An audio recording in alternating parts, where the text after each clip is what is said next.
Au nom du Père et du Fils et du Saint-Esprit. Amen. La paix de Jésus soit dans votre maison, sa paix et sa joie. Alléluia.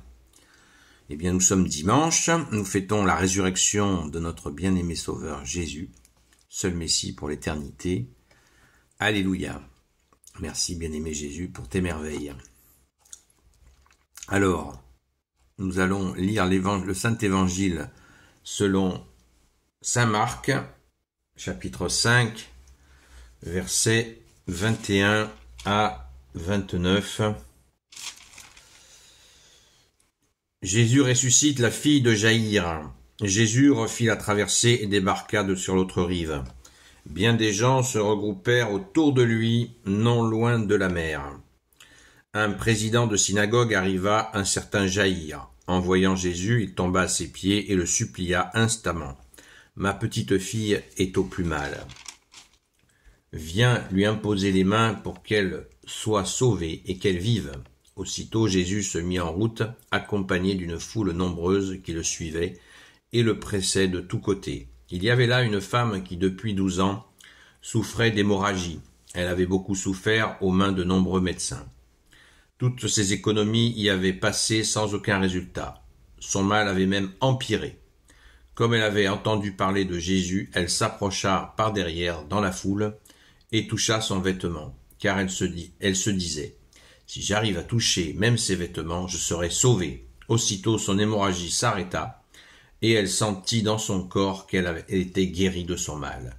Au même moment, Jésus fut conscient de cette force qui sortait de lui. Il se retourna vers la foule et dit « Qui a touché mes vêtements ?» Ses disciples lui disaient « Tu vois bien que la foule te presse de tous côtés, comment peux-tu demander qui t'a touché ?» Mais Jésus continua à chercher du regard celle qui l'avait fait. La femme alors arriva, craintive et toute tremblante, sachant bien ce qui lui était arrivé. Elle tomba aux pieds de Jésus et lui dit toute la vérité. Jésus lui dit « Ma fille, ta foi t'a sauvée, va en paix, et sois guérie du mal qui te tourmentait. » Il parlait encore lorsque des gens arrivèrent de chez le président de la synagogue et lui dirent « Ta fille est morte, pourquoi encore déranger le maître ?» Mais Jésus avait entendu ce qu'il venait de dire. Il dit au président de synagogue « Ne crains pas, crois seulement. » Après quoi, il ne laissa personne l'accompagner si ce n'est Pierre, Jacques et Jean, le frère de Jacques.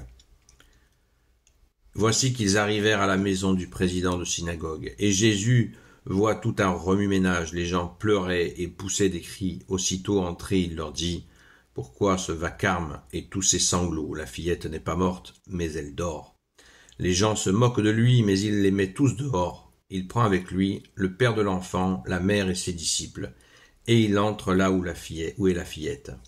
Alors il la prend par la main et lui dit « Talita koum », ce qui se traduit « Fillette, tu m'entends, lève-toi ». Aussitôt la fillette se lève et marche. Elle avait 12 ans. Les parents étaient complètement hors d'eux-mêmes. Jésus leur recommanda avec insistance de ne rien raconter à personne, puis il dit de lui donner à manger. Alléluia. Merci Jésus.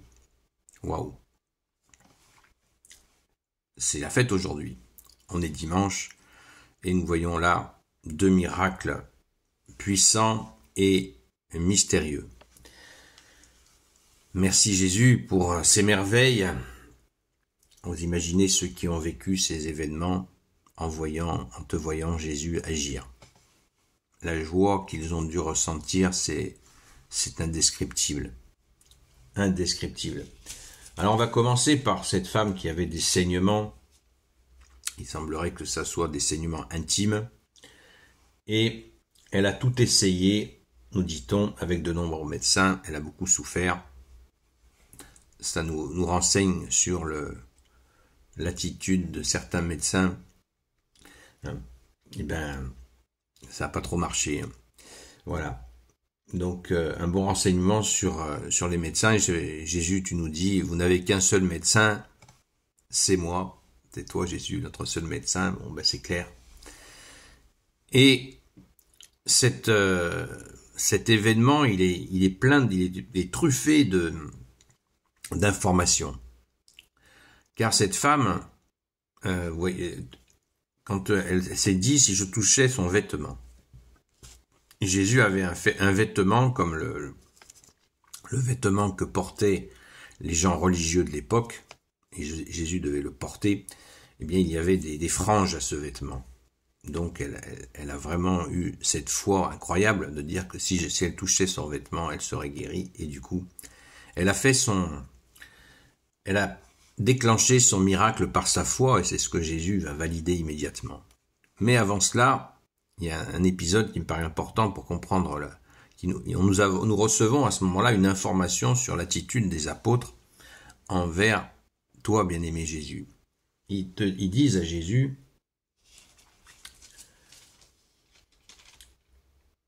que qui a fait ça? Qui, quand cette personne l'a touché, Jésus a senti une force sortir de lui. Et Jésus demande à ses disciples, qui m'a touché?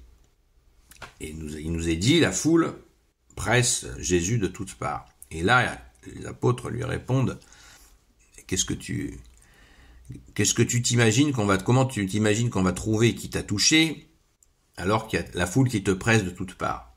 Vous voyez comme les apôtres répondent à Jésus, c'est dire l'amour, l'amitié qu'il y avait entre Jésus et ses apôtres. Il y avait bien sûr un immense respect des apôtres envers Jésus, mais on voit bien là qu'ils ont une façon de s'adresser à lui, où ils lui disent voilà ce qui se passe dans la réalité. On a exactement le même processus quand Jésus, à la multiplication des pains. Quand Jésus demande qu'est-ce qu'ils ont pour nourriture pour les 5000 personnes, les apôtres lui disent comment tu veux qu'on nourrisse 5000 personnes avec 2 poissons, 3 poissons et 3 pains, c'est pas possible.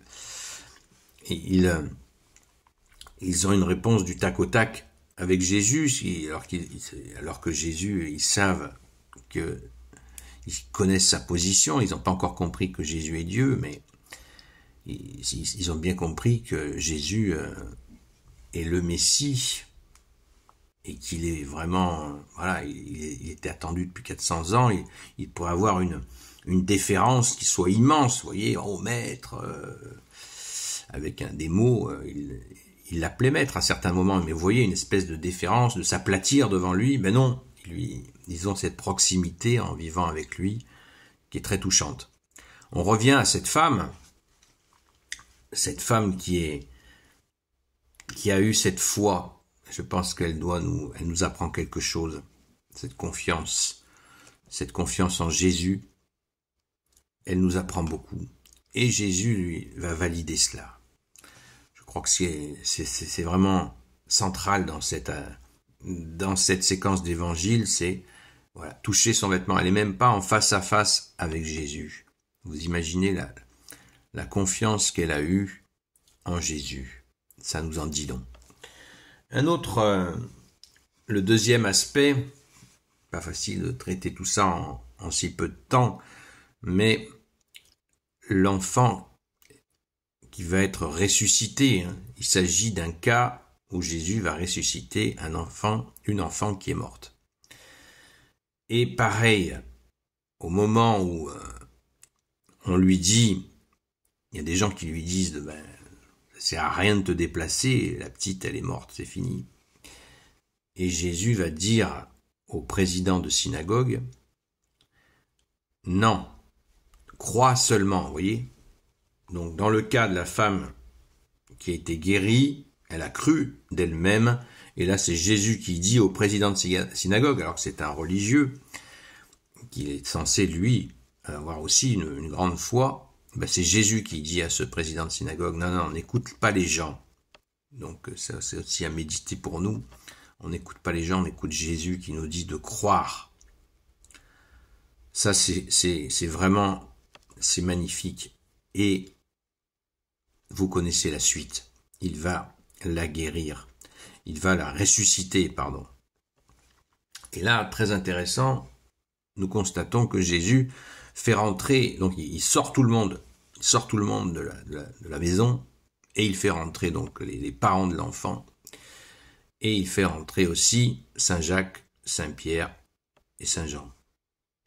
3 apôtres qu'on retrouve aussi à la transfiguration. Tiens, un indice. Vous voyez, on fait une véritable enquête, on essaye. Et ces 3 apôtres sont là. Donc ces 3 apôtres vont être choisis à plusieurs reprises par Jésus dans des moments comme ça où on passe d'un cran. Quand Jésus se met à ressusciter les gens, ça passe d'un cran, vous imaginez. Donc mettons ça dans un coin de notre tête, un coin de notre cœur, car c'est très important. Que ces apôtres, Jésus a voulu que ces apôtres voient les merveilles, et notamment une des plus importantes qui est la transfiguration. Jésus les a préparés particulièrement, et là c'est le moment où ils vont monter d'un cran, ils vont voir cet enfant ressuscité. Et ça, Jésus l'a fait pour bien des raisons, on ne les connaît certainement pas toutes, mais on peut en imaginer quelques-unes. Enfin, ce qui est merveilleux aussi, c'est Jésus recommanda avec insistance de ne rien raconter à personne, puis il dit de lui donner à manger. Alors, comment c'est possible qu'il y ait la foule pleine, voilà, la maison était pleine, Jésus a renvoyé tout ce monde. Les parents, c'est un système, les gens vivent, les voisins sont très présents, ils sont pas loin, ils doivent être restés à l'extérieur, ils attendent ce qui se passe, et comment ça va se gérer, parce que Jésus leur recommanda avec insistance de ne rien raconter à personne. Est-ce qu'ils vont cacher l'enfant? Qu'est-ce qu'ils vont faire? On peut imaginer tout simplement que Jésus leur demande d'être le plus discret possible pour éviter une émeute. Toujours là, Jésus protège le peuple parce que tous les rassemblements excessifs, Jésus sait très bien que les Romains pourraient interpréter ça comme une révolte juive et la réprimer très rapidement. Donc, Jésus prend les devants. Il y a aussi que Jésus commence à être pourchassé par certains religieux qui veulent sa mort. Donc Jésus anticipe en demandant de la discrétion. Ça paraît un peu de la science-fiction de faire de la discrétion surréaliste, de faire de la discrétion avec avec un événement comme celui-là, surtout en Orient, où les messages se diffusent très rapidement. Et pourquoi Jésus à la fin, tu dis, puis il dit, donnez-lui à manger. Puis il dit de lui donner à manger. Qu'est-ce que ça veut dire? Eh bien, ça veut dire que cet enfant, elle est ressuscitée. Donc, comme nouvelle naissance, on peut pas faire mieux. Et il faut la nourrir, lui donner à manger. On peut aisément comprendre qu'il y a là une nourriture terrestre et aussi une nourriture spirituelle pour lui faire comprendre ce qui lui est arrivé. Alléluia, merci Jésus, tu es le roi de gloire, le Dieu de nos vies. Amen. Gloire éternelle soit au Père et au Fils et au Saint-Esprit, maintenant et toujours et pour l'éternité. Amen. Ô Jésus, toi qui peux tout et qui portes tout, toi le Sauveur, toi l'Emmanuel, je te confie toutes celles et ceux qui regarderont cette vidéo ainsi que leurs proches selon ta seule volonté, ô Jésus. Sainte Marie, Reine des cieux, toi l'Immaculée Conception, toi qui écrases le serpent, toi qui as la lune sous tes pas, toi notre Mère, Notre-Dame, Saint Joseph, toi le juste et le saint, toi le sage, toi la terreur des démons, toi le saint gardien de la Sainte Église catholique apostolique. Sainte Marie-Madeleine, chère sainte patronne, et vous tous les saints et saintes amis de Jésus, Saint Michel Archange qui est comme Dieu, Saint Gabriel Archange, Saint Raphaël Archange, et vous tous les anges qui servez Jésus, je vous confie toutes celles et ceux qui regarderont cette vidéo, ainsi que leurs proches, selon ta seule volonté, ô Jésus. La paix de Jésus soit dans votre maison, je vous donne rendez-vous ce soir à 20h, à la grâce de Jésus, sur TikTok, sur la chaîne Seul Jésus Sauve. Aujourd'hui, donc, nous vivons en France un événement particulièrement insupportable. C'est pour cela que notre Sainte Mère Marie nous a demandé de prier. Donc, prions pour la France. Personnellement, je ne participerai pas à cette mascarade. À très vite. Bon dimanche. Sainte Messe à vous.